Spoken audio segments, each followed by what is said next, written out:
CBSE words में आपका स्वागत है।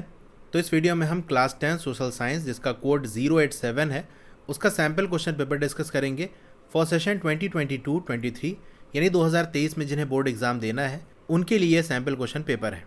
अभी सैम्पल क्वेश्चन पेपर की एक वीडियो अपलोड हो चुकी है जहाँ पर हमने सेक्शन ए डिस्कस किया था, साथ ही में जो जनरल इंस्ट्रक्शंस हैं वो भी हमने देख लिए थे। तो इस वीडियो में हम सेक्शन बी डिस्कस करेंगे। Section be very short answer type question. यहाँ पर आपको 4 क्वेश्चंस होंगे, हर क्वेश्चन 2 मार्क्स कैरी करेगा, तो ये सेक्शन आपका टोटल 8 मार्क्स का है। क्वेश्चन नंबर 21, आपको एनालाइज करना है कोई भी 2 फैक्टर जो कि रिस्पॉन्सिबल थे for great depression in America during 1929। Depression का मतलब होता है मंदी। मंदी आती है तो उसमें ये होता है लोगों की जॉब चली जाती है, सैलरी कम हो जाती है, यानी एक तरह से देश में बहुत ज़्यादा पैसे से रिलेटेड प्रॉब्लम क्रिएट हो जाती है। तो आपको बताना है कि कौन से 2 फैक्टर हैं जो कि ग्रेट डिप्रेशन के लिए, ग्रेट डिप्रेशन मतलब महामंदी, बहुत बड़े लेवल पे अमेरिका के अंदर 1929 के अंदर मंदी आई थी, तो उसके पीछे के क्या फैक्टर थे जो रिस्पॉन्सिबल थे वो आपको बताने हैं। कोई 2 फैक्टर बताने हैं क्योंकि ये 2 मार्क्स का है। यहाँ देख सकते हो लिखा हुआ एनी 2 पॉइंट्स, और ये आंसर आपको पेज नंबर 94 पे मिल जाएगा।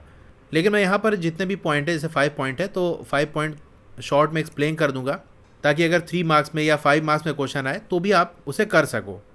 तो पहला जो फैक्टर है रिस्पॉन्सिबल था ग्रेट डिप्रेशन के लिए अमेरिका में जो आया था वो है एग्रीकल्चरल ओवर प्रोडक्शन। ये एक समस्या बनी हुई थी। एग्रीकल्चरल ओवर प्रोडक्शन का मतलब क्या है?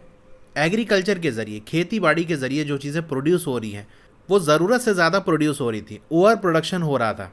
अब आप कहोगे ओवर प्रोडक्शन तो अच्छी बात है, उसमें प्रॉब्लम क्या है? ज़्यादा चीज़ें प्रोड्यूस होंगी तो ज़्यादा लोग इस्तेमाल करेंगे, लेकिन ऐसा होता नहीं है। मार्केट का एक रूल है, वो आप याद रखना, हमेशा ऐसा होता है कि जो चीज़ मार्केट में जितना ज़्यादा होगी प्राइस उसका उतना कम होगा। मार्केट में जो चीज़ कम होगी, जिस चीज़ की शॉर्टेज होगी, प्राइस उसका बढ़ जाएगा। इसको ऐसे समझ सकते हो, कोई चीज़ मान लो मार्केट में कम है, बहुत सारे लोग चाह रहे हैं कि वो चीज़ हमको मिल जाए, तो बेचने वाला ये देखेगा कि यार इतने लोग मांग रहे हैं तो प्राइस को बढ़ा देगा कि जो ज़्यादा पैसा दे वो ले जाए। इसका उल्टा भी समझ लो, अगर मान लो कोई चीज़ मार्केट में बहुत ज़्यादा है, बेचने वाला चाहेगा यार इतना ज़्यादा मार्केट में है, किस तरह से मैं अपने सारा सामान बेच लूँ, तो वही चाहेगा कि मेरे पास जितना भी सामान है वो बिक सके, उसके लिए प्राइस को कम कर देगा ताकि लोग ज़्यादा खरीद सके। भाई महंगा होगा तो कौन खरीदेगा, तो इस तरह से प्राइस डाउन हो जाता है।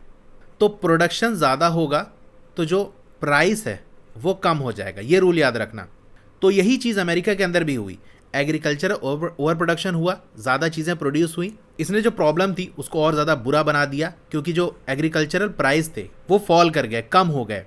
सेकेंड फैक्टर है, जब प्राइस कम हो गए एग्रीकल्चरल इनकम डिक्लाइन हो गई। एग्रीकल्चर के ज़रिए जो पहले इनकम हो रही थी वो अब कम हो गई। भाई दाम कम हो जाएगा तो प्रॉफिट भी तो कम हो जाएगा। अब इस प्रॉब्लम से निकलने के लिए जो फार्मर्स ने कदम उठाया वो तो और ही ज़्यादा बुरा था। उन्होंने क्या किया?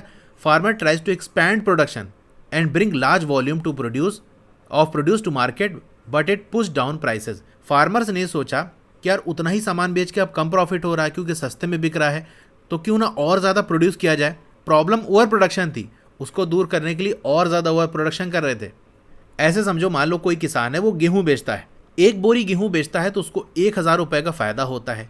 लेकिन हुआ क्या? ओवर प्रोडक्शन की वजह से प्राइस कम हो गए, प्राइस कम हो गए तो प्रॉफिट भी कम हो गया। तो अब 1 बोरी गेहूँ बेचने पे उसको 500 रुपये का फ़ायदा होता है। उसने ही दिमाग लगाया कि यार 1 बोरी बेच के हमको 500 का फ़ायदा हो रहा है, पहले तो 1000 हो रहा था, तो कैसे वही 1000 कमाया जाए। उसका जुगाड़ ये लगाया कि अब 1 बोरी नहीं 2 बोरी हम गेहूँ बेचेंगे। तो जब 2 बोरी बेचेगा तो 500 + 500 तो 1000 हो जाएगा। अब दूसरी बोरी आए कहाँ से? उसको कहीं ज़मीन किराए पर लेनी पड़ेगी, किसी तरीके से जुगाड़ लगाना पड़ेगा। तो वही चीज़ किया, फार्मर्स ने भी अपने प्रोडक्शन को एक्सपैंड कर दिया और ज़्यादा खेती करने लगे ताकि जब ज़्यादा चीज़ें होंगी तो बेच के उतना ही पैसा जितना पहला बनना था वो कमा लेंगे। लेकिन फिर से ओवर प्रोडक्शन हो गया तो प्राइस और ज़्यादा कम हो गए, तो प्राइस जो था वो फर्दर पुश डाउन हो गया। तीसरा जो फैक्टर है वो ये है कि मिड 1920s के अंदर बहुत सारे कंट्री जो कि फाइनेंस कर रहे थे अपनी इन्वेस्टमेंट को थ्रू लोन्स फ्रॉम यूएस से बहुत सारे ऐसे कंट्री थे जहाँ पर जो लोग बिज़नेस स्टार्ट करना चाह रहे थे, एग्रीकल्चर फील्ड में जाना चाह रहे थे, तो पैसे की ज़रूरत पड़ेगी। तो वो पैसा कैसे ले रहे थे? यूएस से वो लोन ले रहे थे क्योंकि बहुत ज़्यादा आसान था यूएस से लोन लेना जब चीज़ें अच्छी चल रही थी। जब यूएस में चीज़ें अच्छी चल रही थी तो लोन लेना आसान था, तो वो लोग क्या कर रहे थे? मस्त लोन लेके पैसा लगा के बिज़नेस चला रहे थे। फोर्थ फैक्टर ये कि जब हुआ ये कि फर्स्ट हाफ ऑफ 1928 उसमें वो कंट्रीज़ जो बहुत ज़्यादा डिपेंडेंट थे यूएस लोन पे, यानी ये था कि यूएस से लोन ले लेंगे, अपना काम चल रहा है। तो जो बहुत ज़्यादा डिपेंडेंट थे उनको प्रॉब्लम का सामना करना पड़ा, क्योंकि अमेरिका के अंदर मंदी आ रही थी, प्रॉब्लम आ रही थी। अब अमेरिका किसी को लोन देने लायक नहीं था, यहाँ खुद ही उनके लोगों के पास पैसे कम हो गए थे, तो बाहरी लोगों को क्यों वो लोन दिया जाए। तो यूएस ने यही किया, एक तो लोन देना बंद कर दिया, और दूसरी बात लोन का पैसा वापस मांगने लगे कि भैया दो, हमको खुद ज़रूरत है।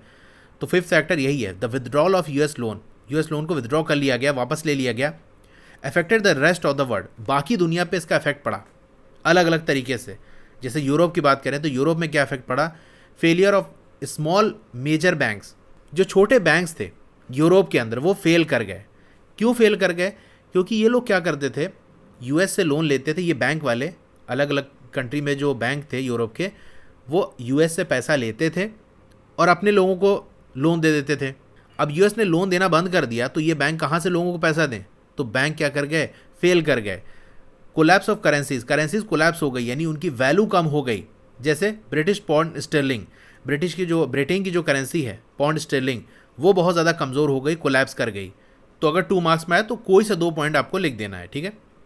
क्वेश्चन नंबर 22 आपको मेंशन करना है वो प्रोविजंस मतलब प्रावधान, वो नियम कानून जो ये दिखाते हैं, ये बताते हैं कि इंडिया क्या है, एक सेकुलर कंट्री है। तो फर्स्ट पॉइंट इसमें ये है, there is no official religion of Indian state. India का कोई ऑफिशियल रिलीजन नहीं है, कोई भी ऑफिशियल धर्म नहीं है। जैसे आप पाकिस्तान की बात करो तो पाकिस्तान वाले पूरा क्या लिखते हैं, इस्लामिक रिपब्लिक ऑफ पाकिस्तान। तो इस्लाम जो वर्ड है वो ये बताता है कि पाकिस्तान किसका कंट्री है, एक मुस्लिम कंट्री है। लेकिन अपना इंडिया ऐसा नहीं है, यहाँ पर किसी भी धर्म का नाम भारत के साथ नहीं जोड़ा जाता। और जो हमारा कॉन्स्टिट्यूशन है, हमारा जो संविधान है, वो किसी भी धर्म को स्पेशल स्टेटस नहीं देता कि ये धर्म ज़्यादा स्पेशल है, इसको ज़्यादा हम फेवर करेंगे, तो ऐसा नहीं है। सेकेंड पॉइंट ये है कि हमारा जो कॉन्स्टिट्यूशन है वो प्रोवाइड करता है हर इंडिविजुअल को और हर कम्युनिटी को फ्रीडम टू प्रोफेस, यानी किसी भी धर्म को आप अपना सकते हो, प्रैक्टिस कर सकते हो, उस धर्म के हिसाब से चल सकते हो, फॉलो कर सकते हो, और यहाँ तक कि प्रोपोगेट कर सकते हो, उस धर्म का प्रचार कर सकते हो, और चाहो तो किसी भी धर्म को ना फॉलो करो, ये आपको आज़ादी है। थर्ड पॉइंट ये है, कॉन्स्टिट्यूशन प्रोहिबिट करता है, यानी इस बात से मना करता है कि धर्म के बेसिस पे कोई भी डिस्क्रिमिनेशन ना हो, यानी कोई भी भेदभाव ना हो। फोर्थ पॉइंट ये है, सेक्युलरिज्म क्या है, is an idea constitutes one of the foundation of our country. हमारी कंट्री की जो फाउंडेशन है, जो बुनियाद है, उसके आइडिया में से एक आइडिया हमारे सेक्युलरिज्म का है, यानी जो हमारे कंट्री को बनाया जा रहा था। तो उसके अंदर एक चीज़ ये भी ऐड की गई थी कि हमारा जो कंट्री है उसकी बेसिक चीज़ ये है कि सेकुलरिज्म भी रहेगा, यहाँ पर किसी एक धर्म के मानने वालों का ये देश नहीं है, बल्कि सभी लोगों का है। और फिफ्थ पॉइंट है, at the same time the constitution allows the state to intervene in the matter of religion in order to ensure equality within the religious communities. जो अलग अलग धर्म के मानने वाले लोग हैं, उनका जो ग्रुप है, उनकी जो कम्युनिटी है, उनके बीच में इक्वालिटी रहे, किसी धर्म को ज़्यादा फैसिलिटी ना मिले, किसी को कम ना मिले, इक्वालिटी बनी रहे। इसलिए जो हमारा संविधान है अलाउ करता है स्टेट को, यानी जो सेंट्रल गवर्नमेंट है और जो स्टेट गवर्नमेंट है, यानी पूरे देश से बात हो रही है। यहाँ पर स्टेट का मतलब किसी एक स्टेट, यूपी, बिहार, गुजरात, उसकी बात नहीं हो रही है, बल्कि स्टेट का मतलब कंट्री होता है। और कंट्री से मतलब कंट्री में जो रूल कर रही है गवर्नमेंट, जैसे सेंट्रल गवर्नमेंट और स्टेट गवर्नमेंट, इसको अलाउ करता है कि अगर कोई इक्वालिटी में प्रॉब्लम आ रही है तो इक्वालिटी को मेंटेन करने के लिए आप धर्म के मामले में इंटरवीन करो, उसमें दखल अंदाजी करो, ताकि इक्वालिटी को प्रमोट किया जा सके। तो यहाँ पर भी कोई 2 पॉइंट आपको लिख देने हैं। पेज नंबर 49 सिविक्स की बुक ओपन करोगे तो वहाँ इसका आंसर मिल जाएगा। क्वेश्चन नंबर 23 आपको सजेस्ट करना है वो 2 कौन से रास्ते हैं जिससे हम कंजर्व कर सकते हैं एनर्जी के जो रिसोर्सेज हैं इंडिया के अंदर। तो पहला चीज़ ये है कि प्रमोशन ऑफ एनर्जी कंजर्वेशन को हम प्रमोट करें, उसका प्रमोशन करें, और ज़्यादा से ज़्यादा हम रिन्यूएबल एनर्जी रिसोर्सेज को यूज़ करें। सेकेंड पॉइंट ये है, have to adopt a cautious approach for judicious use of और लिमिटेड एनर्जी रिसोर्सेज। जो एनर्जी रिसोर्सेज है वो लिमिटेड है, यानी उनकी एक फिक्स अमाउंट है, तो हमें बहुत सावधानी के साथ उन रिसोर्सेज को यूज़ करना है जो आगे चलकर ख़त्म हो जाने वाले हैं, ताकि न्याय के साथ उनका इस्तेमाल किया जा सके। न्याय का मतलब क्या है, जितनी ज़रूरत है उतना ही इस्तेमाल करें, फालतू उसको बर्बाद ना करें। और ये कब होगा, जब हम कॉशियस तरीके से, सावधानी के साथ चीज़ों को यूज़ करेंगे। पब्लिक ट्रांसपोर्ट सिस्टम का यूज़ करें, जैसे बस हो गया, ट्रेन हो गया, मेट्रो हो गया, ना कि जो इंडिविजुअल गाड़ी है कि एक कार है उसमें एक ही बंदा जा रहा है, तो ऐसा ना करें। इलेक्ट्रिसिटी का इस्तेमाल ना हो तो उसे बंद कर दें, जैसे पंखा, लाइट वगैरह है तो बंद कर दिया जाए अगर यूज़ में ना हो तो। पावर सेविंग डिवाइसेस का यूज़ किया जाए, जैसे जो भी अप्लाइंसेस है उसमें देखो 5 स्टार रेटिंग वाला यूज़ किया जाए ताकि पावर को बचाया जा सके। नॉन कन्वेंशनल जो सोर्सेज है एनर्जी के, जैसे सोलर एनर्जी है, इन सब का इस्तेमाल किया जाए। ये आंसर भी आपको ज्योग्राफी की बुक में पेज नंबर 63 पे मिल जाएगा। अब इस क्वेश्चन नंबर 23 में आपको ऑप्शन था, जो अभी हमने डिस्कस किया वो कर लो, या जो नीचे दिया हुआ है ये और वाला इसको कर सकते हो। Suggest any 2 ways to improve the usages of solar energy. Solar energy के यूज़ को हम किस तरह से और इम्प्रूव कर सकते हैं। तो पहली चीज़ ये कि जो सोलर पैनल्स हैं उनकी कॉस्ट को रिड्यूस कर दिया जाए, सस्ता मिलेगा तो ज़्यादा से ज़्यादा लोग इसे लगवाएंगे। और एफिशिएंट सोलर पैनल मॉडल्स को यूज़ किया जाए, यानी ऐसे सोलर पैनल हो जिनमें ज़्यादा से ज़्यादा इलेक्ट्रिसिटी बन सके वैसे यूज़ करें। लोगों के अंदर जागरूकता को फैलाया जाए और बताया जाए कि रिन्यूएबल एनर्जी कितनी इंपॉर्टेंट है। सोलर पैनल का जो इंस्टॉलेशन है वो आसान हो, उसका जो पूरा प्रोसेस है। ऐसे पैनल्स को बाय करने चाहिए जिनके अंदर हाई कॉन्सेंट्रेटेड फोटोवोल्टेइक यानी CPV सेल्स लगे हों। शेडेड एरिया के अंदर सोलर पैनल्स को ना लगाया जाए, ऐसी जगहों को अवॉइड किया जाए। भाई सीधी सी बात है, पेड़ के नीचे लगाओगे तो कहाँ से आपको सोलर, जब सन की लाइट पड़ेगी तभी एनर्जी बनेगी उसके अंदर से इलेक्ट्रिसिटी। शेडेड एरिया में लगा दोगे तो कहाँ से बनेगी, ठीक है। पेज नंबर 62 पे इसका आंसर आपको मिल जाएगा। Question number 24, in what ways government can increase employment in the rural sector.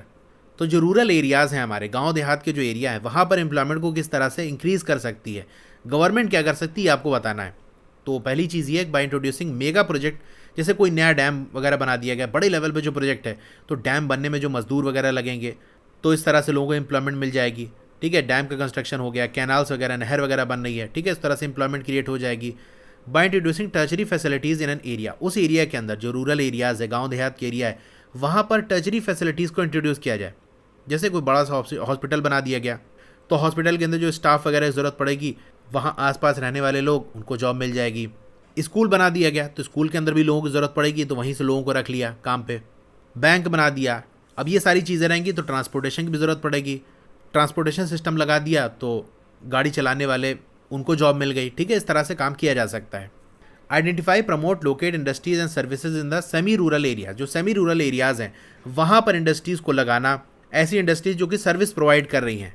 It is also possible to set up industries that process vegetables and agriculture produce like potato, sweet potatoes.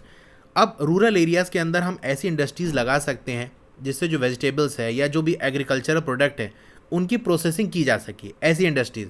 अब processing क्या मतलब, जैसे मान लो potato है, अब गांव देहात के अंदर पोटैटो खेती हो रही है, आलू खेती हो रही है, तो वहीं रूरल एरियाज़ के अंदर ही एक इंडस्ट्री हमने लगा दी चिप्स बनाने की, तो वहीं से आलू लिया और वहीं चिप्स लग गई, वहीं से बन गई। इससे क्या होगा, वहाँ आसपास रहने वाले जो लोग हैं वहाँ पर काम कर लेंगे उस इंडस्ट्री के अंदर। टूरिज़्म को प्रमोट किया जा सकता है, जो रीजनल क्राफ्ट इंडस्ट्रीज़ है, वहाँ के रहने वाले जो लोग हैं जो कि क्राफ्ट वाला चीज़ें जानते हैं, ऐसे बहुत सारे लोगों को मिला के एक इंडस्ट्री बना दी जाए जहाँ पर वो क्राफ्ट वाली चीज़ें बनाएं।